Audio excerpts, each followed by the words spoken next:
السلام علیکم ورحمۃ اللہ وبرکاتہ۔ آپ تمامی حضرات کو اسلامی نیا سال مبارک۔ اللہ تعالیٰ اس محرم الحرام میں ہم سب کو تمام بلیت و آفات سے محفوظ فرمائے اور امام عالی مقام سے محبت کرنے والا بنائے اور ہمیں حسینی گروہ میں اٹھائے۔ امام عالی مقام کو شہیدان کربلا کو خوش کرنے کے لیے چند ضروری باتیں۔ آپ حضرات محرم الحرام میں تمام لغویات سے بچیں، جیسے ڈھول تاشے وغیرہ وغیرہ، میلے ٹھیلوں سے۔ اور عموماً اکثر ایسا ہوتا ہے کہ کچھ عورتیں، جاہل عورتیں اپنے بچوں کو امام حسین کا فقیر بناتی ہیں۔ ہم تو ہمیشہ سے غلام ہیں اور غلام رہیں گے جب تک کہ زندگی ہے، اور اللہ تعالیٰ ان کی غلامی میں گزر جائے۔ مخصوص 1 سال کے بعد تھوڑی فقیر بنتے ہیں کہ 4 سال بنانا ہے یا 5 سال بنانا ہے۔ یہ سب لغویات ہے، فضول ہے اور محرومی کی باتیں ہیں۔ تو ان خاص طور سے کالے کپڑے پہننا ہیں اور ان کے بچوں کو، اپنے بچوں کو نیلا یا ہرا لباس پہنا کر گھر گھر ان سے بھیک منگوانا، یہ سب لغویات ہے، غلط ہے۔ شرعی میں اس کا کوئی مثال نہیں، اور ان چیزوں سے بچنا چاہیے، کیونکہ کچھ دیگر قومیں سمجھیں گے کیا ان کے بزرگ بھی ایسا کرواتے تھے؟ تو یہ سب لغویات ہے۔ توبہ استغفار کریں۔ امام علی مقام کو خوش کرنا ہے تو آپ ان کے نام کی شربت کی سبیل کریں، اچھے اچھے عمدہ کھانے بنائیں، نظر و نیاز کریں، فاتح دلائیں، غریبوں کو، یتیموں کو سمجھیں، بیواؤں کو سمجھیں اور غریبوں کو، مساکین کو سر پہ ہاتھ رکھیں۔ اور جب 10 تاریخ آئے تو اس دن روزہ رکھیں، 9 تاریخ کی رات کو شب داری کریں، نوافل پڑھیں، کثرت درود پڑھیں، توبہ استغفار کریں، سحری کریں اور دن میں روزہ رکھیں۔ اور دوپہر دن چڑھے یعنی 10 بجے تک غسل کریں، غسل کرنے کے بعد نوافل پڑھیں، 6 رکعت نفل نماز 2 کر کے۔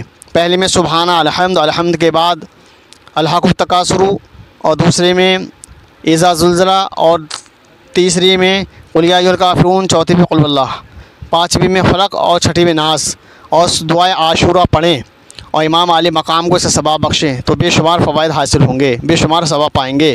اور اس دن اللہ تعالیٰ توفیق دے تو دعائے عاشورہ پڑھیں اور اپنے اہل و عیال کو سنائیں، اپنے عزیز و اقارب کو سنائیں۔ اور جو انسان دعائے عاشورہ پڑھتا ہے تو 1 سال تک اس کی زندگی کا بیمہ ہو جاتا ہے۔ اگر موت آ بھی گئی تو یا تو اس کو پڑھنے کی توفیق نہ ہوئی ہوگی یا سننے کی توفیق نہ ملی ہوگی۔ تو اللہ تعالیٰ ہم تمامی حضرات کو لغویات سے، فضول خرچیات سے اور لغویات سے محفوظ فرمائے، اور ہم حسین علیہ السلام کے پاک کردار کے بارے میں پڑھیں اور جو صحیح روایتیں ہیں وہ پڑھیں، جیسے مرثیہ اور نور نامہ، شہادت نامہ، جس میں مصنف کا نام نہ ہو ان سے بچیں۔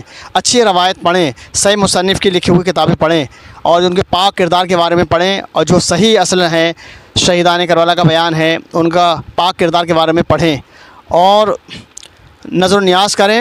اور اس دن اپنے اہل و عیال کے لیے اچھے اچھے کھانے بنائیں، وسعت کریں، انشاءاللہ 1 سال تک رزق میں برکت ہوگی۔ تو ظاہر ہے ہمارے ملک میں دلیم بنتا ہے، اس میں کئی قسم کے غلے موجود ہوتے ہیں، تو آپ کو توفیق دے تو اللہ تعالیٰ سے تو آپ کھچڑا بنائیں، نظر و نیاز کریں۔ مانا کہ کھچڑا واجب یا فرض نہیں، لیکن بزرگوں نے انجام دیا ہے۔ حضرت نوح علیہ السلام کی کشتی جب سلامتی سے پار لگی تو کشتی دانوں نے دیکھا کہ اس کے اندر کئی قسم کے غلے موجود تھے، تو انہوں نے بنایا تو وہ کھچڑا بن گیا، حلیم بن گیا۔ تو یہ حضرت نوح علیہ السلام کی سنت ہے، اور 10 تاریخ محرم کو حضرت نوح علیہ السلام کی کشتی لگی تھی، اس سلسلے میں وہ موسوم ہوا۔ اللہ تعالیٰ نے پہلی بارش 10 تاریخ کو فرمائی، زمین آسمان کی تخلیق اللہ تعالیٰ نے 10 تاریخ کو فرمائی۔ حضرت یونس علیہ السلام مچھلی کے پیٹ سے نکالے گئے 10 تاریخ تھی۔ حضرت یعقوب علیہ السلام کنویں سے نکالے گئے 10 تاریخ تھی، اور حضرت موسیٰ علیہ السلام نے اللہ سے کلام فرمایا 10 تاریخ کا دن تھا۔ اور تمام یعنی حضرت ابراہیم علیہ السلام پر آگ گلزار ہوئی، وہ 10 تاریخ کا دن تھا۔ حضرت آدم علیہ السلام کی توبہ قبول ہوئی، وہ 10 تاریخ کا دن تھا، یوم عاشورہ یعنی 10 محرم کی تاریخ تھی۔ تو یہ فضیلت بہت بڑی ہے اس دن کی بہت زیادہ فضیلت ہے، برکت ہے۔ تو آپ تمام حضرات سے گزارش ہے ان تمام لغویات سے بچیں۔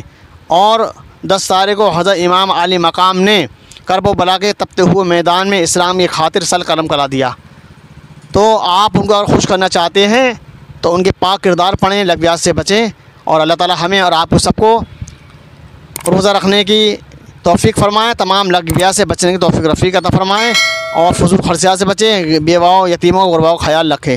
اگر اپنے آپ کو حسینی دعویٰ کرنے والے ہیں تو ہائے ہائے ہو ہا نہ کریں۔ اسلام کے اندر شور شرابہ نہیں آیا، بلکہ سلیقے سے اسلام جو ہے وہ امن و شانتی کا پیغام دیتا ہے۔